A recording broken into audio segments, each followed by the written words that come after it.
भगवान विष्णु के चरणों का महत्व। किसी ने सही ही कहा है कि भगवान के पाँव में स्वर्ग होता है। उनके चरणों जैसी पवित्र जगह और कोई नहीं है।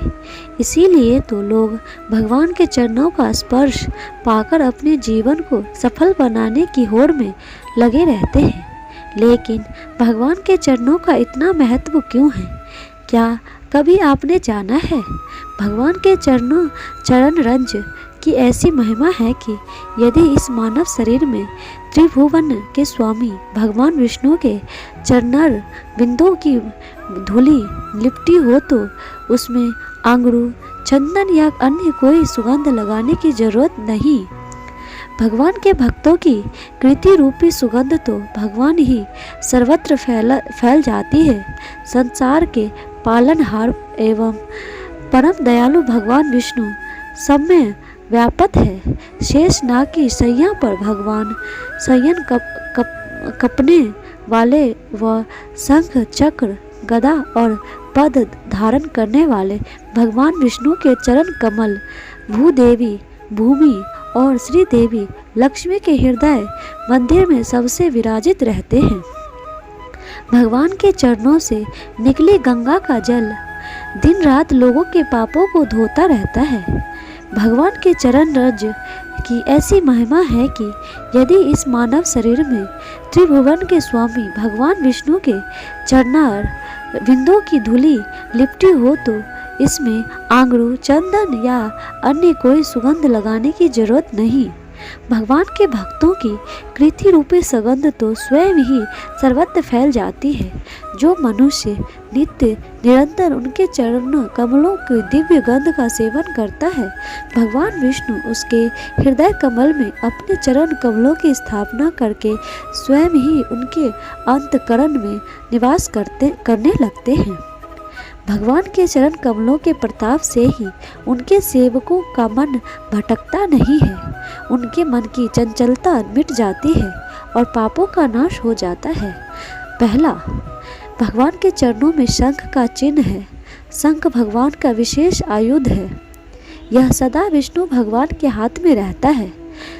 शंख विजय का प्रतीक है। जिस मनुष्य के हृदय में भगवान के चरण होते हैं वह सब पर विजय हो जाता है। उसके सारे विरोधी भाव शंख ध्वनि से नष्ट हो जाते हैं। नंबर 2, भगवान के चरणों में ऊर्ध्व रेखा का चिन्ह है।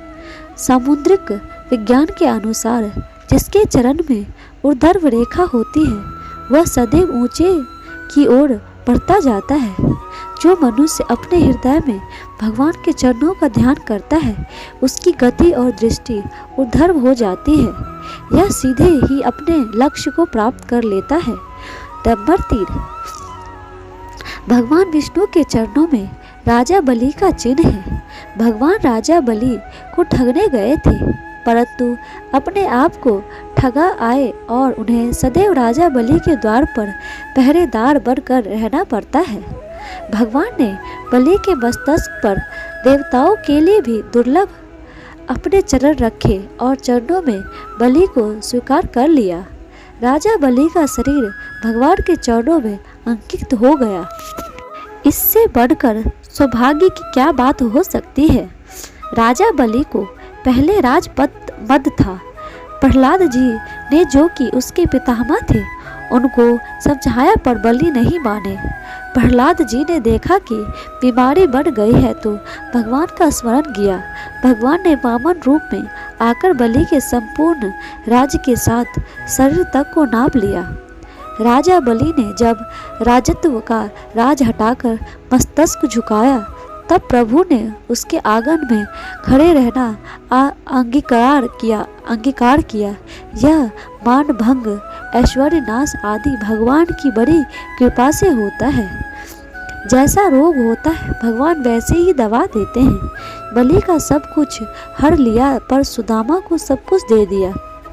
जो मनुष्य सब प्रकार से अपने भगवान को चरणों में समर्पण कर देता है उसके पास भगवान सदा के लिए बस जाते हैं। नंबर 4, भगवान के चरणों में दर्पण का चिन्ह है। दर्पण में प्रतिबिंब दिखता है, उसी तरह यह जगत भगवान का प्रतिबिंब है। वासुदेव सर्वम, सब कुछ सब जगह भगवान ही भगवान है। किसी भी छवि को दर्पण रखता नहीं है, वरन छवि को शोभा बढ़ाकर देखने वालों को आनंद प्रदान करता है। भगवान के चरणों में प्रेम रखकर जो भगवान को सुखी करना चाहते हैं, भगवान भी उनका पूजा स्वीकार कर उन्हें कोटि गुना प्रेम और आनंद लौटाकर सुखी करते हैं। इसके अतिरिक्त दर्पण के सामने जो जैसा जाता है, दर्पण उसे वैसा ही रूप लौटा देता है। भगवान के चरणों में जो जिस भाव से जाएगा, भगवान उसका वह भाव उसी रूप में प्रदान करेगा। गीता में भगवान ने कहा है, ये यथा माँ प्रपधन्ते तत् दैव भजाम्यहम्। जो जिस भाव से मुझे भजता है, मैं भी उन्हें उसी भाव से उसी तरह भजता हूँ। नंबर 5, भगवान के चरणों में सुमेरु पर्वत का चिन्ह है। सुमेरु का अर्थ है जिसका मेरु सुंदर हो। सुमेरु को सोने का पहाड़ भी कहते हैं। इस सुमेरु को कुछ लोग गोवर्धन कहते हैं, जिसे भगवान ने अपनी कनिष्ठ उंगलियों के नख पर रख उठाया था। भगवान ने उसे सदा के लिए अपने चरणों में बसा लिया। सुमेरु के बिना किसी वस्तु की स्थिति नहीं। सूर्य भी सुमेरु पर उगते हैं, इसीलिए सुमेरु रात दिन की संधि है। जपमाला में भी सुमेरु होता है। सुमेरु माला को व्यवस्था में रखने वाला केंद्र है। स्वर्णमय सुमेरु के अंदर अनंत धन राशि छिपी है। जिसे भगवान के चरण प्राप्त हो जाते हैं, उसे संसार का सबसे बड़ा धन प्राप्त हो जाती है। उसकी जीवन माला व्यवस्थित हो जाता है। वह जीवन मृत्यु की संधि को समझ जाता है। नंबर 6, भगवान के चरणों में घंटिका का चिन्ह है। यह भगवान की विशेष प्रिय वस्तु है। पूजा में यह अत्यंत आवश्यक है। भगवान की करधनी में छोटी छोटी घंटी लगी रहती है। नुपुर के साथ यह भी बजती है। इसका तांत्रिक अर्थ भी है। अनहद नाद में 10 प्रकार के स्वर होते हैं। इसमें तीसरा स्वर घटिका का होता है।